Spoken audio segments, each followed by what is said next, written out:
All right. Hello, everybody. Welcome to Precision Growth Partners' second official live stream. Today, we're going to be covering a wonderful topic of the 5 short form video formats that every RIA should master. And this will really help and build on the content that we shared last month for the live stream. Last month, obviously, we went through how to record and set up your professional studio setup. And this month, we're actually going to go through exactly what you should be recording now that you're fully set up. So I'm going to give it a couple more seconds here, or a couple more minutes perhaps. Definitely drop a comment. Let me know where you're coming in from, where you're viewing from. And thank you for being here. Really appreciate it. I'm really excited to be here for the second live stream.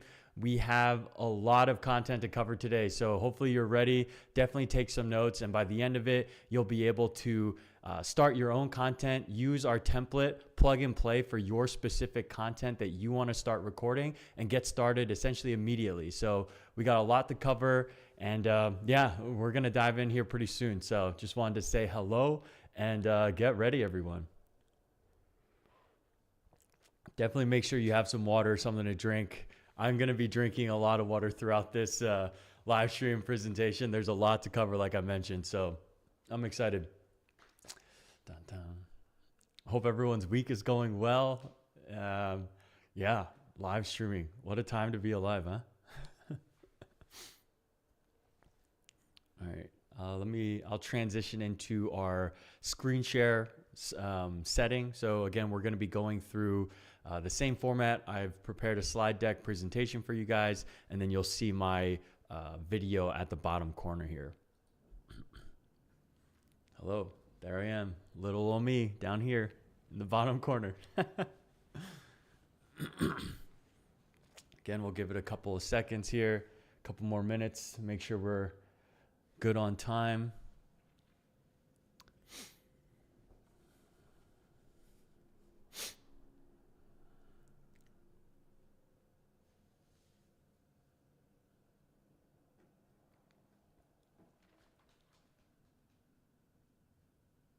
Maybe I should have like music playing or something. I don't know.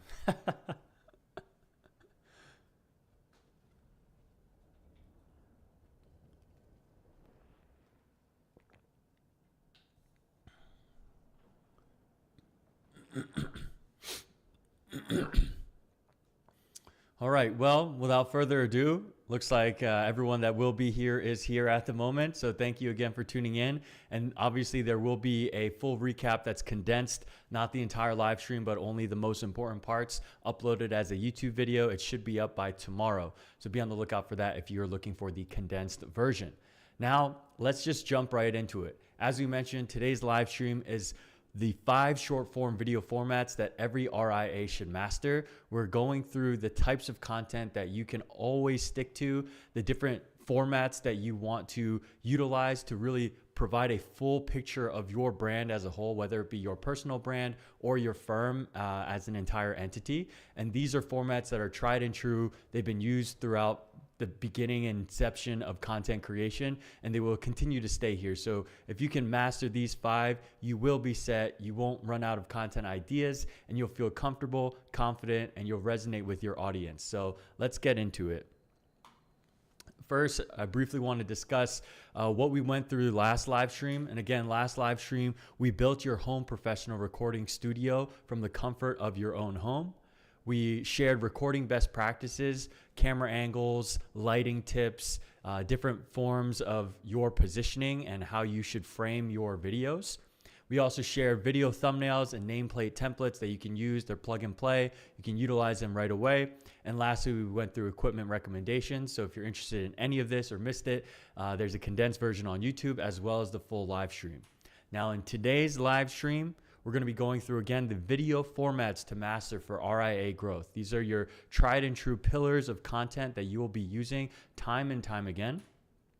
I'm going to share with you scripting frameworks that are also tried and true, essentially how most video content is created, and walk through how you can start implementing them. I'll give you a downloadable template, again, that's plug and play at the end of this so that you can just fill in your content pieces, your talking points, and get started with recording right away. And now for the bulk of this is the 5 short form video formats that I'm going to be covering. So first up, we have educational explainers. Then we have client success stories, myth busting, hypothetical scenarios, market commentary, and I'm actually going to give you guys a bonus 6th format here at the end. So we have a lot to cover. As I mentioned, we have 6 video formats that we're going to be going over, 5 primary ones and a 6th bonus one that I think will really round out your brand as a whole. And this is going to be pretty dense, I will say. So I'm going to preface that. We're essentially going to go through each video format individually. I'll share the video allocation in terms of the mix of your content type that you should use.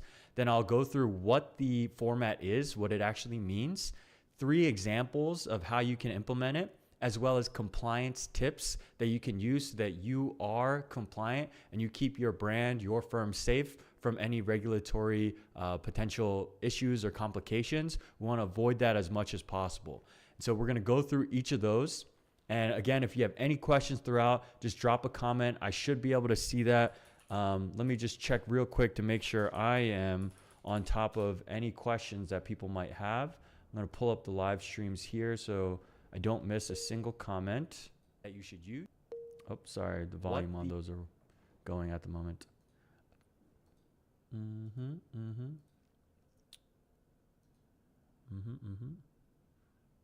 Okay, sweet. I have all the comments up and ready, so I am good to go. Periodically, I'll check each of the platforms. Right now, I'm streaming on YouTube and LinkedIn. And so when I see the comments, I'll periodically check them and answer them right away. So without further ado, let's get into the video content mix of these formats. So people are always asking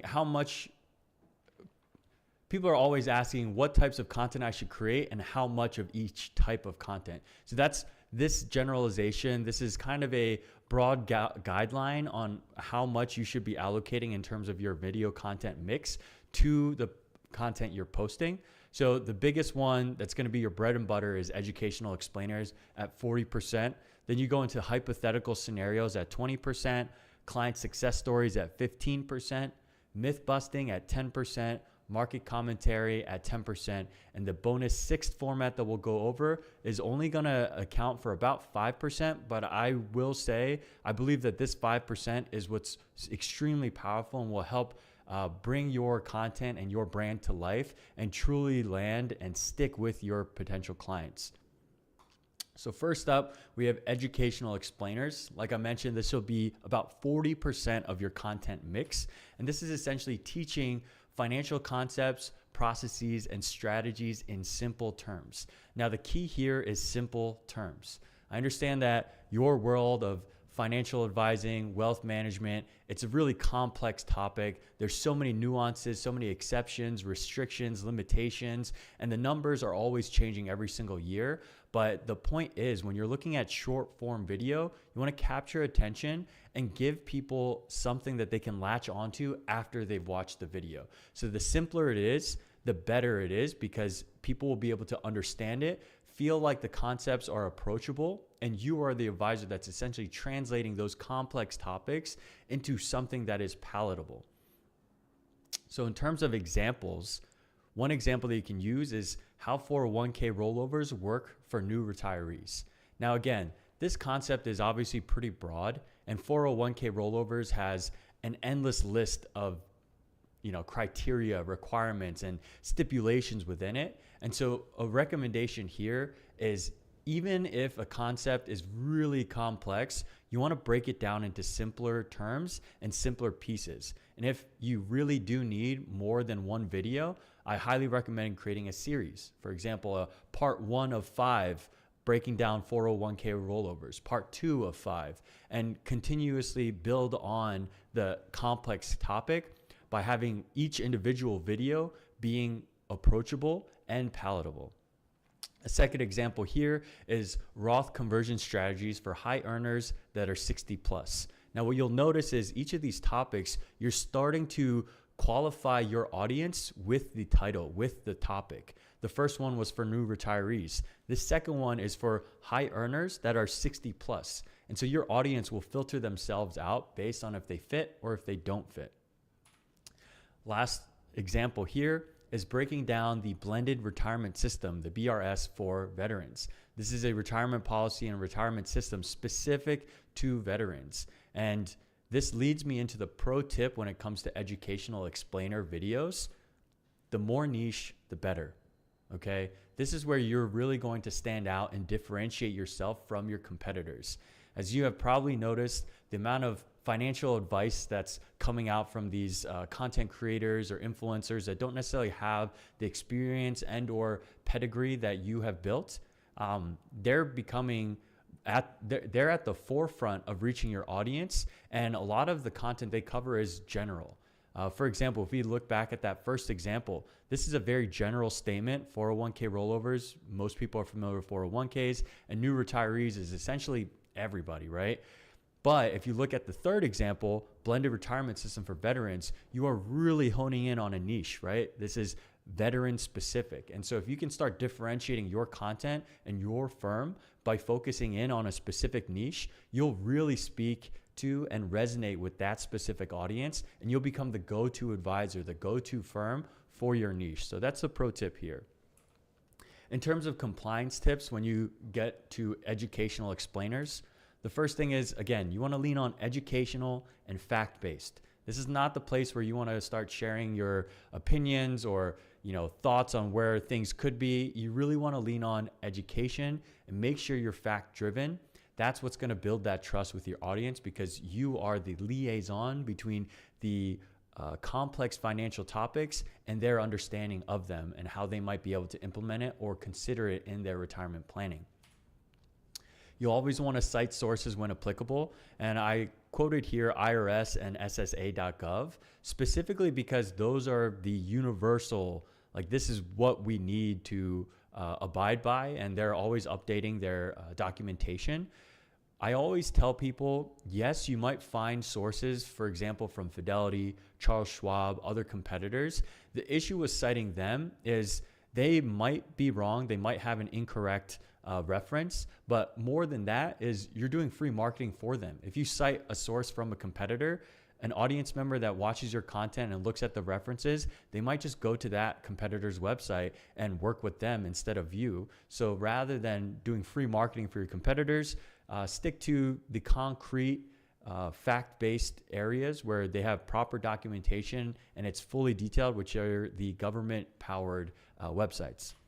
And lastly, you should always avoid you should or specific advice. And I think that's pretty standard across all content when it comes to your industry and financial services, wealth management, financial advising, and planning.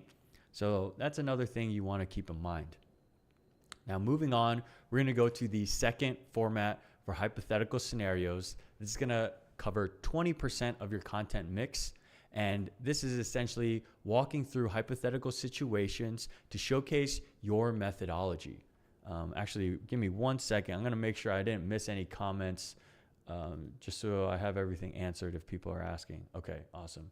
No comments. Perfect. Awesome. So when it comes to hypothetical scenarios, the point of these are not necessarily to showcase a specific result or, make someone feel like this is possible. The real thing you want to emphasize here is not specifics, but more so your methodology, your process, your strategy, how you might go about a specific scenario, because at that point, the audience will be able to understand how you think, what you'll actually do, and what you could do for them, as well as a potential result that might come from it. But again, you want to lean on the methodology here. Now, when we go into examples, the first example here is a tech founder came to me paying $400,000 a year in taxes. Here's how we discuss potentially reducing it. Now, again, you're not focusing on specifics. You're saying, hey, in this scenario where a tech founder came to me with $400,000 in taxes, this is how we would kind of approach it, how we would break it down, the initial questions we would be asking, the different buckets that we would be looking at for potential strategies to reduce those taxes.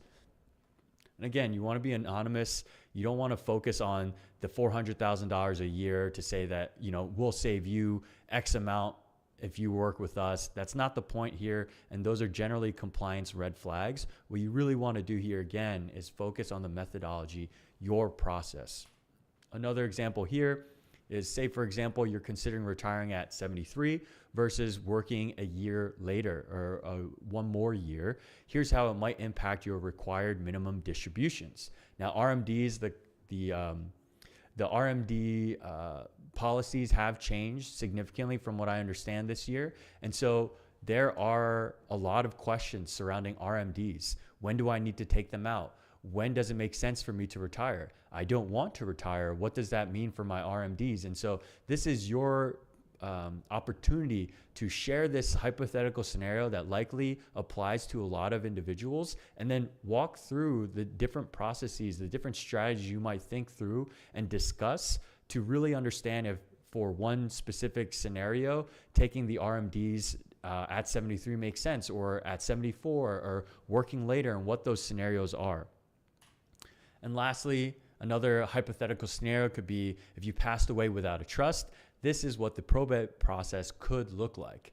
Again, you're not saying specifically, hey, if you pass away and you don't have a trust, this is exactly what your probate process is going to look like. You're not saying it's a guarantee that this is the only way. You're saying this is something that could happen if this is the scenario that you find yourself in, or if someone finds themselves in. And so when it comes to the pro tip for hypothetical scenarios, don't be afraid to dive deep. Now, again, this is really where you really want to lean into your methodology, your processes, your thought process, your thinking strategy. The reason why you shouldn't be afraid to go deep is because the deeper you go, the more expertise you're allowed to, or you're able to showcase and convey to the audience. And this might be a longer video. It might be difficult to fit this all into 30 or 90 seconds. So rather than going into details on each step of your process, just outline your process and different things that you might consider. And the deeper you go, the higher likelihood that there's going to be some resonance. And also it's going to showcase your expertise a lot more. Say if you only had 2 steps, and say, for example, for the last one, if you pass away with a trust, this is what your probate process could look like. If your video says, okay, we're going to identify if you have a trust or not. Okay, if you have a trust, great, we're going to move on. If you don't have a trust, we're going to try and get you a trust. That is not a great video because it doesn't dive deep. It doesn't showcase your expertise. It doesn't really break down the process of, that probate process and what the client can expect or what they should look into. You want to be detailed. You want to showcase, here are some practical things that you might want to look into. Now, in terms of compliance tips here, you want to clearly state that the situation is hypothetical. These aren't real. These are you walking through a hypothetical scenario. Make sure that's stated and conveyed. Again, you want to cite your sources. You're going to notice a common theme with citing sources. And then lastly, you always want to include disclosures stating that there are no guarantees and that individuals should really consult their advisors before they take any action or any step. Obviously, every scenario is different. There's different nuances and complexities. And so you're not saying that you are the all-knowing advisor, that this is exactly what you should do or what would happen in these scenarios. So definitely encourage people to talk to their actual advisor who understands their specific scenario. Any questions before we go into client success stories? I know we're going through a lot pretty quickly here, but I want to just break down each concept pretty succinctly and make sure we get through everything so that you guys feel confident and comfortable and prepared when you start recording your own content. I'll look around here. All right, looks like we don't have any comments at the moment. Perfect. So next we're going to client success stories. This is only going to be about 15%, primarily because you don't want to become the firm that only talks about your wins. The wins are great, they're fantastic, but you want to provide value to your audience. It's not just about showboating and gloating and sharing, oh, how great we are. Again, you really want to enter in with education, which is why the educational explainers are 40%, whereas client success stories are at the 15% mark. So as you can imagine, this is where you share results from working with your clients, obviously with permission and anonymized. A couple examples here is how we helped a retiring executive save $200,000 in taxes. Again, similar to the hypothetical scenarios, you're outlining a specific scenario, but rather than it being hypothetical, you're referencing an actual case study, an actual testimonial, something that you and your firm have done for a client. Another example is how we enabled a family office to navigate wealth transfer over 3 generations. Obviously, wealth transfer is extremely difficult. To have done that for somebody, for a client of yours over 3 generations, is a wonderful topic, something that's really powerful, something that's worth sharing with your audience, your current clients, as well as prospective clients that may have a family office and are interested in wealth transfer. The last, third, final example here is how we helped a couple purchase their dream home without derailing their retirement plan. Now, obviously, people always have their retirement plan in place, but maybe they want to purchase a dream home. And if you're able to do that, that's pulling on some of the more emotional aspects of financial planning and showing that this is possible. And it's not only possible, but you've actually done it for one of your clients. And so that's another example of a powerful story that you can share. Now, the pro tip when it comes to these client success stories, don't solely rely on these. I know I emphasized this at the beginning, but this is not your place to showboat and just share all of your amazing wins. That's not the point.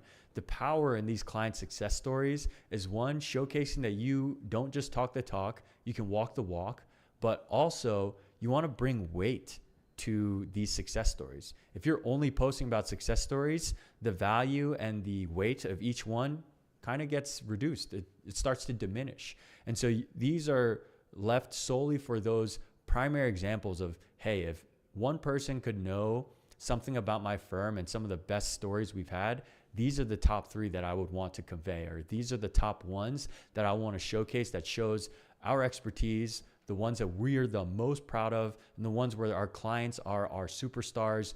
Our clients are the ones that are raving about this particular thing that we were able to do for them, because those are the ones that resonate the most, and they'll be the most powerful when they're actually shared. When it comes to compliance tips for these, as you can imagine, always get written permission, whether that be through a text message or an email. Make sure that you're not just sharing client success stories without having consulted that client first. You generally want to anonymize personal information and details. Even if your client is comfortable with it, compliance may have an issue with it. It really depends on your team and your specific scenario in terms of the regulatory restrictions you guys are dealing with and the compliance concerns that your team is worried about. So anonymize, that'll keep you all the safest as possible. And then again, never imply that what you have done for a certain client or your current client is guaranteed. Never imply that this is something that you could specifically do for someone else. As you know, it's all nuanced. Every person's scenario is different, and one result from a specific strategy may provide a different result, even though you use the exact same strategy for a different client. So never imply that these are guaranteed. The next thing is market commentary. This will be about 10% of your content mix. And essentially for this, you're going to be reacting to current news, policy changes, or market moves. You really want to stay top of mind. This will really showcase to your clients and prospective clients that you're not just outdated, you're not just in the background, you're at the front lines. You are understanding what the headlines are, essentially what your clients and general consumers will be seeing. You're at the forefront, you're at top of mind, and you are making sure that you are staying up to date to make sure that your clients get the best that they can. And yeah, market commentary. So a couple examples of this could be implications of the Great Big Beautiful Bill for retirees. Obviously, that was a huge headline this year for several months, and a lot of changes happened. A lot of confusing questions came from it, and a lot of people were just wanting to know what to do. What does this mean for them? And so if you're able to talk to those specific points, whether that be education based or whether that be to pinpoint who might be impacted by this, who might not be, that's really important. And it'll probably give a lot of comfort to your current clients to know that their advisor is speaking to them about the current events that are happening that might impact them. Next is what high earners should know about the recent 2025 tax law changes. Very similar vein, just a different example of how you might talk about it. And again, this is really catering towards high earners and how they should be reacting or what they should be taking into consideration with the recent tax law changes. Last example here is potential considerations during recent market swings or news headlines. This one is really interesting. You have to be pretty nuanced here, and compliance this is where you really need to be mindful. But obviously, when there's a lot of emotion in the market, your clients may also ride that emotional wave. And so you being the sturdy, resolute, and calm, stoic advisor, potentially, if that's your energy and what your firm provides, providing comfort and a sense of, hey guys, like I know these are all the headlines, but don't necessarily take that into full consideration. This is why it may be relevant to you or may not be relevant to you. These are certain things that you should be considering and maybe reevaluate. Have that discussion with your advisor if you are concerned about certain market headlines and news. And the pro tip here is you want to share your thoughts within 72 hours. Anything after 72 hours, you're probably going to be missing the hype train, the popularity of the content itself, and you'll miss out on the actual wave of a lot more eyeballs, a lot more engagement, a lot more viewership. But after 72 hours, it's probably already been covered at length, and so it's not necessarily necessary for you to be covering it. And again, you don't want to be using this so much. I really want to emphasize that this is really only 10% of your content mix, because you don't want to become a news channel. That's not you. That's probably not where you want your focus to be. So use it sparingly, use it when it's relevant. And specifically, I would say use your current clients. And if it's relevant to them, your current clients, as like your indicator of, okay, maybe I should cover this, maybe I shouldn't. In terms of compliance tips for market commentary, again, you don't want to be making blanket statements or market predictions. That is the last thing that you want to be doing. You're really, again, looking at fact-based and trying to weather the storm of the emotional waves that may or may not come with certain news headlines, as well as staying very factual and education-based for new policy changes that may impact your clients. Next, I already mentioned it, but stay educational, balanced, and informative. That's going to provide a lot of confidence and more comfort for your clients. And lastly, again, add disclosures and recommend consulting with their advisor for their specific situation. This is always going to be the case. You'll notice in a lot of videos and just content in general, you'll see a disclosure at the end of the video or a disclosure within the captions. That's really to safeguard your firm, your brand, as well as protect the clients from potentially making rash decisions. That is not what you want to happen, generally speaking. And so when it comes to market commentary, be mindful of this.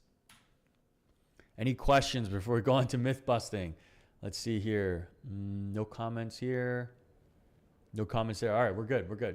We're rolling through it. This is great. We're about 30 minutes in. We're a little over half of the formats. Next up, we have myth busting. That's also sitting around at 10%. Comes to myth busting, you're correcting common misconceptions or verifying the validity of certain questions.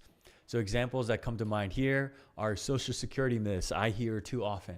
If you're an advisor, a lot of your clients are coming to you about Social Security. They say something and you're like, hold on, wait a second. Let's elaborate on that, because that may or may not actually be true for your scenario or what have you. So breaking down myths that you hear. Something like this, I hear this commonly this year in particular, is you can actually contribute to an IRA and a 401k in the same year. A lot of times, a lot of questions I see online, whether it be in Reddit, X, or even on video comments for short form video comments, people are confused that they think they can only do one or the other. But in a lot of scenarios, you could probably do both, and you likely should. And so that's breaking a myth. Another example here is your expenses will decrease significantly in retirement. Something in general for financial advising, you shouldn't really have any sort of blanket statements. That's generally not something you want to do unless you know for 100% sure that this is true. But for this is not entirely true. In retirement, you actually might have much higher expenses. People forget about their medical insurance, Medicare, Medicaid, things of that nature, or maybe they're spending more, or because of their RMDs, they're needing to pull more funds out and their expenses just generally creep up with lifestyle creep. Who knows? But a statement like this is likely a myth, and you being the wonderful advisor, being able to break that down and say, you know what? It actually might not be true. You might not actually have significantly less expenses in retirement. And this is why, X, Y, and Z. So a pro tip for here is the rule of 3. So if you have been asked the same question or you've heard the same myth at least 3 times, my recommendation is make some content on it. Whether that be through an email, an image, a caption, a text post, a video post. The rule of 3 is always tried and true. If you've heard it 3 times, honestly, if you've even heard it once, generally speaking, it's worth making a video, because if someone has a question, likely other people also have a question. And if you've heard it 3 times, more like undoubtedly other people have the same question. So make the content on it, showcase your expertise, provide value, provide education and understanding to your clients and your prospects. When it comes to compliance for myth busting, again, educational and fact-based only. This isn't for you to say, hey, here's a myth and this is kind of how I feel about it. This is, this might be the case or might not be. That, like, you want to be educational and fact-based. They're looking to you for that understanding. And so if there's a myth, you want to debunk it. You want to say, okay, this is not really true, or yes, this is something that is true. And, this is how it might impact you or how you might react to that.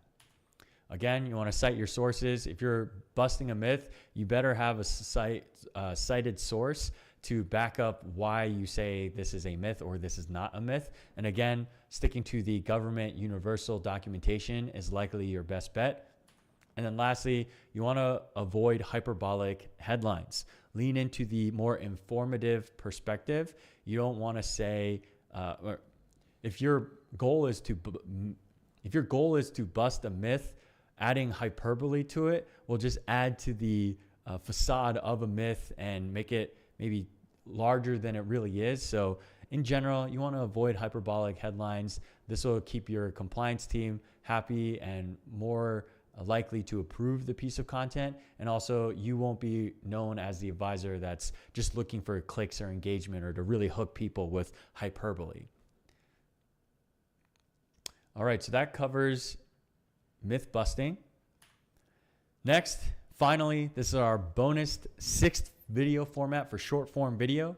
And I would argue to say that without this, your firm may just feel a little flat, a little bland. And so I highly recommend you add this to your content mix. But again, it's only going to be a 5% allocation and it's behind the scenes. Okay? Behind the scenes is showing your business behind the scenes, your personality, your life outside of advising. This is crucial because in this ever-growing world of AI and automations here, left and right, you want to humanize your brand. If you're only talking about business, your brand will kind of get stuck in this business lake ocean of competitors that are all essentially saying the same things. So find a way to add your personality. The easiest way is to obviously you yourself be on camera and put a face to your firm's name so that your audience can really connect with a specific advisor with a face and feel a connection. But more so than that, show the behind the scenes, show the slightly messy aspects of the work that you do, show your hobbies and interests, your personality and your life. People really appreciate that, especially in this digital world, this AI-filled world where we don't know, or it's becoming more difficult to identify what's real and what's fake. Humanize yourself. That's your differentiator. That's becoming a moat. Weirdly enough, that's becoming a moat for a lot of companies. So a couple of examples on how you could do this. One is, like I said, your hobbies, potentially your volunteering efforts and your interests. People love that. For example, say you love basketball or say you coach your son's basketball team. Amazing. Share that. Share aspects of what it's like coaching your son's basketball team, because maybe a potential client, a potential father, a potential mother really resonates with that because their son or daughter also plays basketball. And they're like, wow, we can connect on that type of level. And that gives you a stronger, deeper level of connection through video content just from sharing a little aspect of your life. Another example is maybe how you prep for a client meeting. Show the behind the scenes, the 15 minutes before you hop on a client call, what you're actually doing. Maybe you're reviewing your notes from the last time you talked with them. Maybe you did some custom research on a specific pain point that your client has brought up. Or maybe you're organizing your documents and your strategies that you looked at specifically for end of year, for your quarterly end of year meeting. Another example that is always going to be great, and I think you should just do it in general, especially just to connect and showcase more of who you are, is your origin story. Excuse me. I've had the pleasure of interviewing a handful of different advisors and financial service professionals, and I got to hear their origin stories, the reason on why they started advising, the reason why they got into being an accountant, the reason why they got into financial planning. And most of the time, it was because of a specific 1 to 2 experiences that really had a strong impact on them, that just motivated them and inspired them to say, you know what, this is the thing that I want to do now. This is the reason why I want to help others get out of debt. The reason why I want to help others avoid these pitfalls when it comes to filing their taxes. Or this is the reason why it's so crucial to help someone else plan for their future, because often it gets overlooked and it becomes too late to get started. So your origin story is really powerful. And the pro tips here, again, I want to say use sparingly, okay? This is it, at the end of the day, it is a business. It's not your personal blog or, a place for you to vent. Use it sparingly and just add glimpses of who you are and who the people are in your team behind the firm to really resonate, humanize your brand, and connect with your audience. Couple of compliance tips here. Keep it professional. Avoid oversharing. Again, this probably shouldn't be the place where you're venting or letting off steam or anything like that. Keep it professional. Your clients, they want to connect with you, but they don't need to know every aspect of your life, okay? So just form some type of boundary here. And I think you can use your common sense and your gut instincts to really understand what this means. And again, don't give compliance a reason to be concerned. Generally speaking, compliance normally doesn't have problems with this because this is your personal story. There's nothing that's a red flag as it relates to your story. But just keep in mind, don't give any reason for anyone to be concerned about something you're sharing, right? Again, gut instincts, common sense. This is where this really will play into how you're able to share this content. And then lastly, avoid stretch connections or plugging your business, okay? People understand that content is content. Sometimes it's educational, sometimes it's entertainment, but you don't have to tie every piece of content to your business.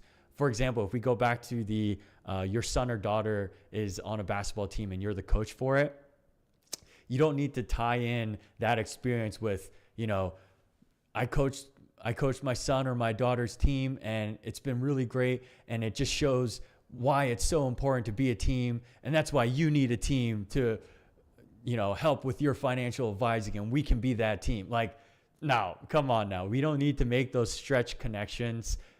Rather, just lean in onto the personality, the humanization of your brand, and keep your business at the background when it comes to these pieces of content. You have 95% of your other content is talking about business. Let this be its own thing of your behind the scenes.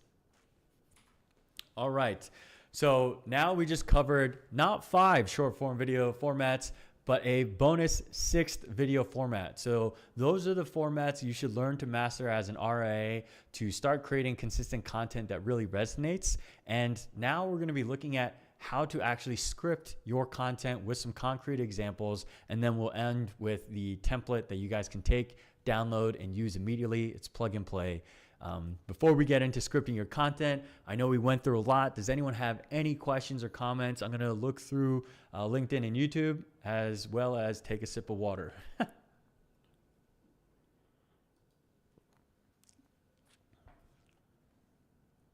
right, no comments on LinkedIn, totally fine. No comments on YouTube, also totally fine. All right. Without further ado then, let's get into the next section, which is how to actually script your content when it comes to creating these short form videos.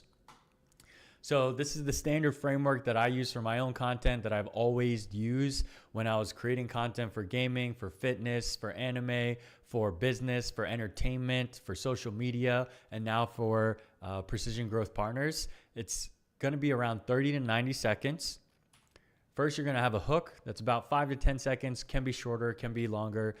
Generally, I wouldn't go too much longer than 10 seconds. That first 1 to 3 seconds is crucial, but this is where you're going to grab attention with a question, a bold statement, or a specific pain point. And again, as always, you want to be compliant.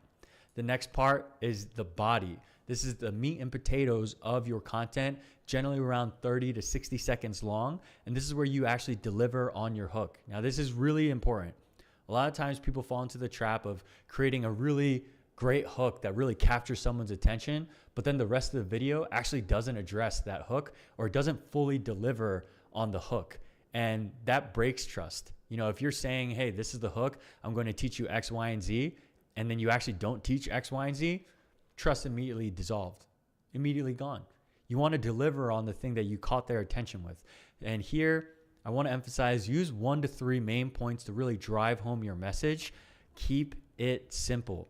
Again, it's really difficult, I know, especially for financial services and more of these complex financial topics, but it's 90 seconds. It's really unlikely that someone can fully grasp all of 401ks in 90 seconds, right? And so it's really important to create the hook, drive home your hook with 1 to 3 main points. And if it really does need more than one video, again, create a series, a part 1 of 6, a part 2 of 6. Don't overwhelm in one video. Don't create a short form video that actually is 5 minutes long, because then it's not a short form video unless that's your intent. Or consider creating a long form YouTube video that might be 5 to 10 minutes long that really breaks down each component. The last piece is your call to action. This will also be 5 to 10 seconds and usually has the acronym of a CTA. And this is where you're going to provide clear next steps, whether to connect or follow or do these action items or consider these steps. And not every video needs one. This is something that a lot of people also fall into the trap of. Say, for example, you're making 10 videos, posting 10 videos a month. Every single video doesn't need to tell the viewer, hey, follow, hey, subscribe, hey, do this thing, do this. It's like, sometimes content can just be content. People can consume it, internalize it, and do with it what they want. You don't always have to tell them, hey, do this thing, do this thing.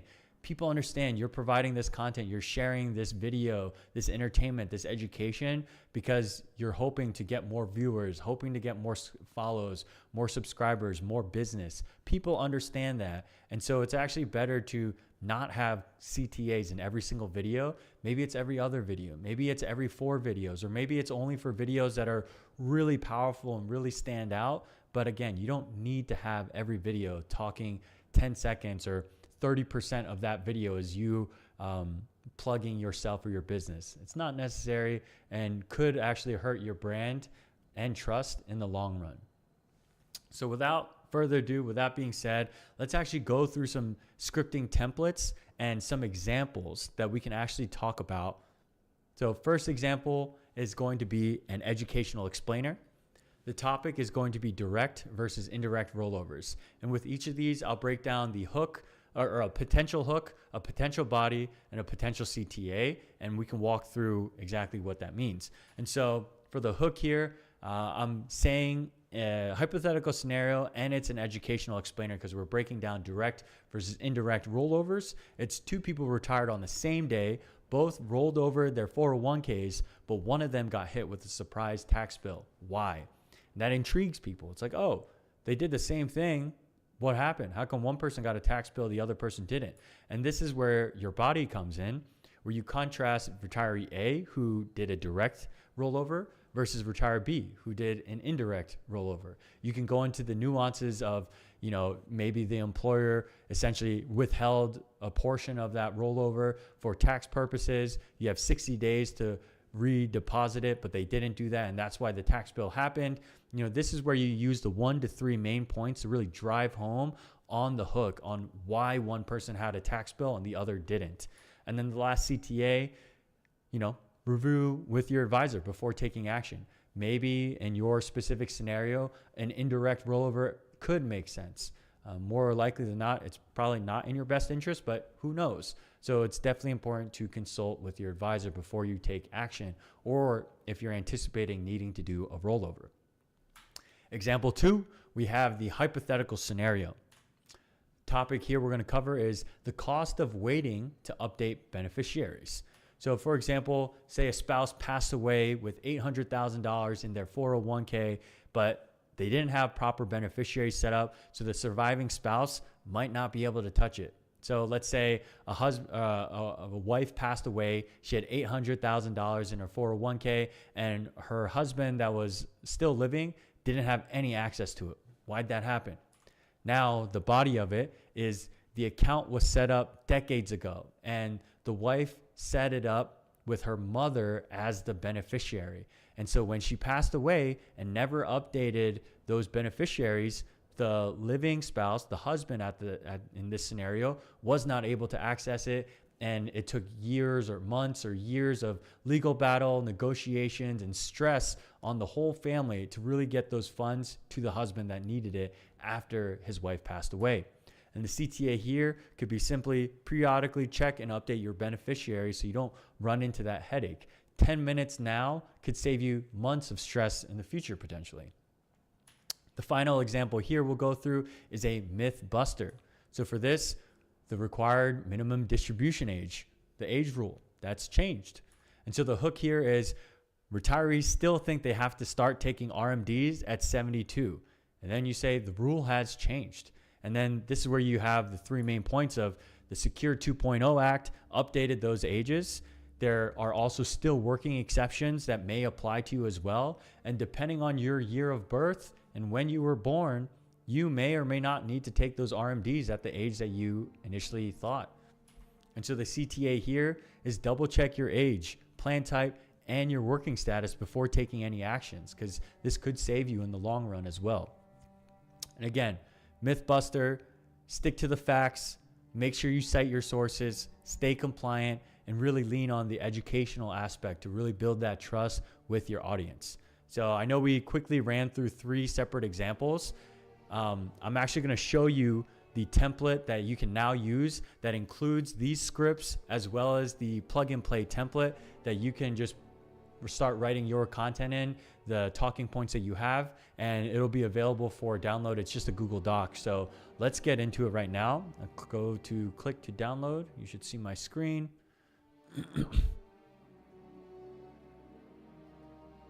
Oh my gosh, was music playing in the background the whole time? That is unfortunate.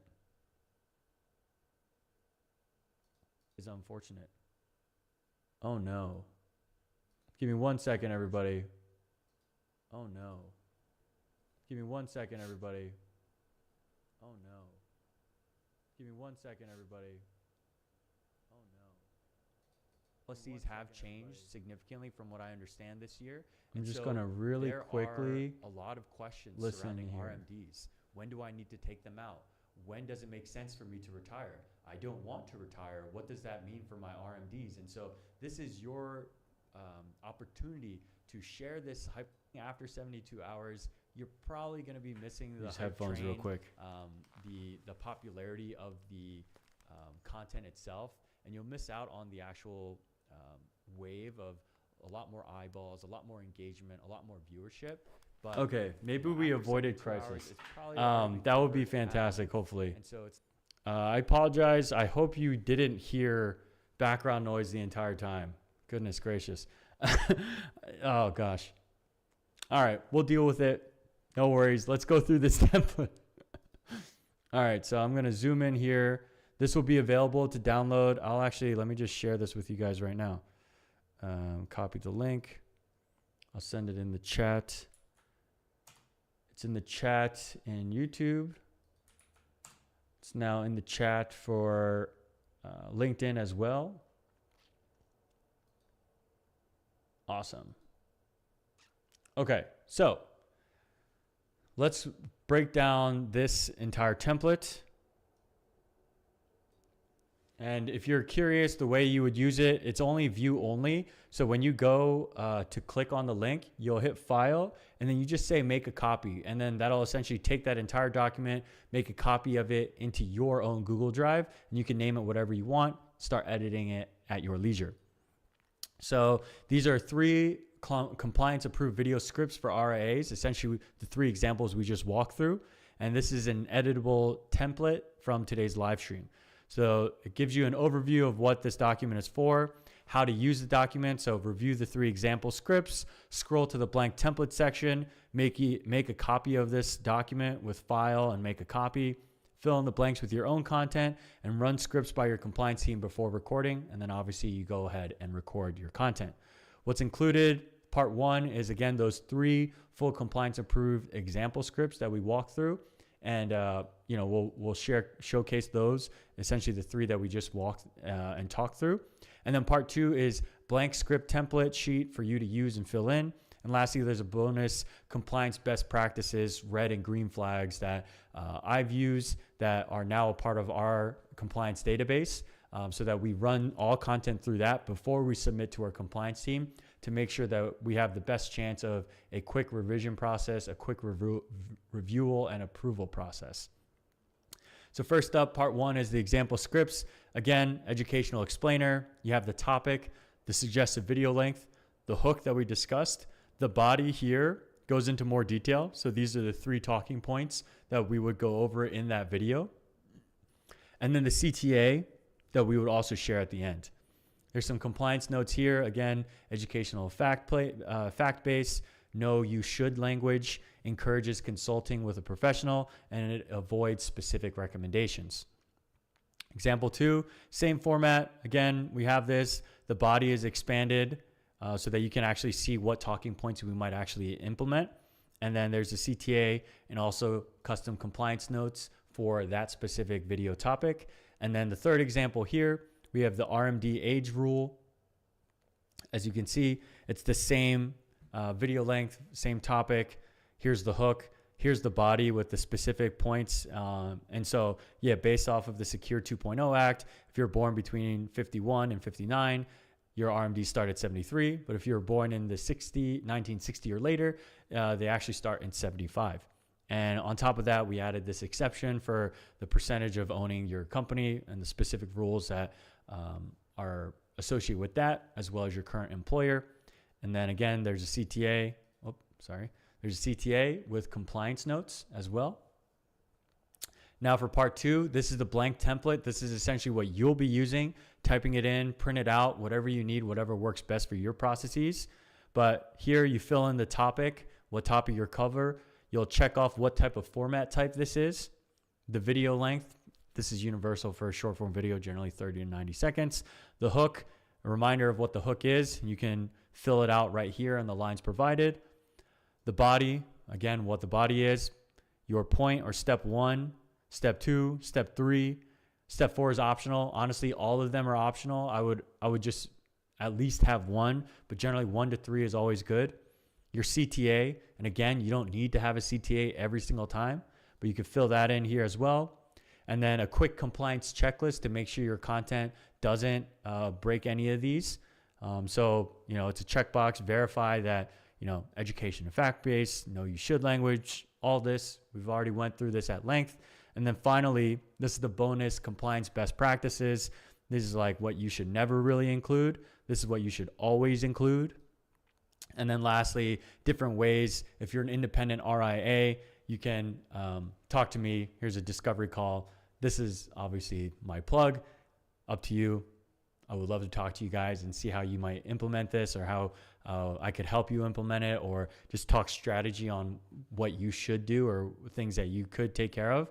But yeah, this is a downloadable template, very readily available for you. Just immediately, you can start making a copy of this yourself, start filling out the details, and start posting your content immediately. Get recording. So that's pretty much it. Let me get back to the slide.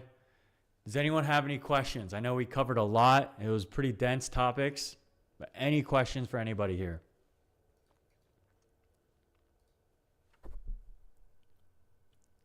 I don't see anything on LinkedIn or YouTube. So that's either a sign that I did a fantastic job and everyone's perfectly fine and not confused whatsoever, or more likely than not, no one's viewing. And that's okay too. All right, let's see. All right, no questions. That's fine. We did good on time. We're about 54 minutes in. The final cut up version will probably be around like the 40 to 50 minutes. This was pretty dense topics. But yeah, finally, again, here's my plug. Book your free discovery call. If you're an independent RIA and you like these systems, you like this, but you may not have the time to implement it, or you're just curious on how this might integrate and fit in with your team, your processes, your existing marketing, I invite you to book a discovery call. My website is precisiongrowthpartners.io. And then if you want to learn a lot about what we do, you can do precisiongrowthpartners.io/engage. You can book a call directly at this Calendly link. And then obviously would also love to connect with you on LinkedIn. I post content, video content twice a week, and I'll do a monthly live stream providing more value to you independent RIAs as it relates to marketing. And all the links will be in the description. But I just want to say thank you guys so much for tuning in. This is the second live stream. I've had a lot of fun doing this, a lot of fun preparing, and I've gotten a lot of great feedback. So I appreciate you guys watching. I'm glad it's helpful. And if there's anything that I can do to improve these live streams, improve these slide decks, improve these templates that I provide for you guys, please let me know. Shoot me a message, send me an email. I would love to hear from you. And yeah, I hope you guys have a great Thanksgiving holiday. I know that's coming up next week. The condensed version of this will be on YouTube tomorrow. And yeah, happy holidays. Thank you guys so much for tuning in. Let me see here. I really appreciate your time. And yeah, good luck with the growth of your independent RIA, your firm. I know it's end of year, so it's busy season. And then starting in 2026, it's tax planning season, getting ready for April's deadline. And so really excited to see all of you grow and continue. And I hope to see more video content from you guys. Yeah, that's about it. So thank you all so much. All the love. Stay safe, stay you, and have a great one. See you later.